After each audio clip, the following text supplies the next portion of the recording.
Hello. Hello, good morning. This is Deluxe Hotel. How may I help you? I would like to have a reservation for one room with 2 beds for 3 nights, checking in tomorrow. Sure, ma'am. May I have your name and contact number, please?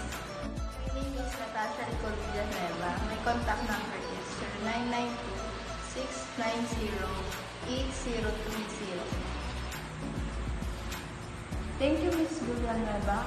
Do you have any special request for your room? If possible, with a view of the city. I'll do my best to accommodate your special request, ma'am. Do you have debit or credit card, ma'am? I'll be using my credit card. Great! I'll need your credit card number, ma'am. Sure, here's my credit card.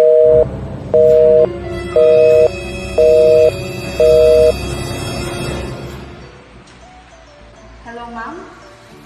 Hello? The next day.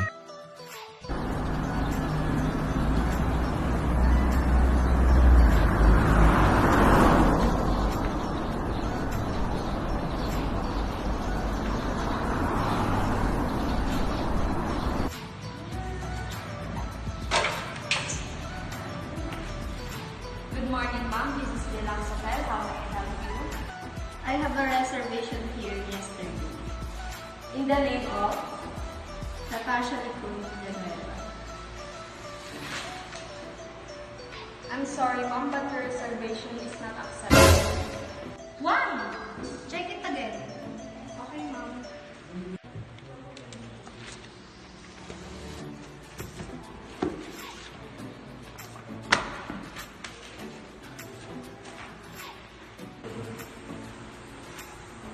Unfortunately, ma'am, your reservation is not accepted. I am calling you yesterday. Why didn't you answer it? We have a lot of guests yesterday, ma'am. That's why I didn't answer to you. Oh my God, it's already midnight. Do something. Call your manager. This is busy, ma'am.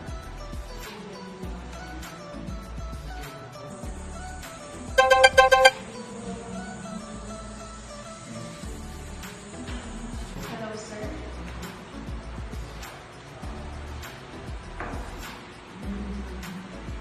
Yes, sir.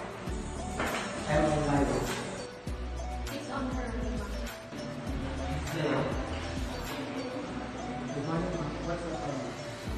She didn't take my reservation. What happened? Sir, I didn't get your credit card number because our call is disconnected. Sorry, ma'am. Would you like me to offer our best and highly recommended rooms? Yes, please. Alright, ma'am.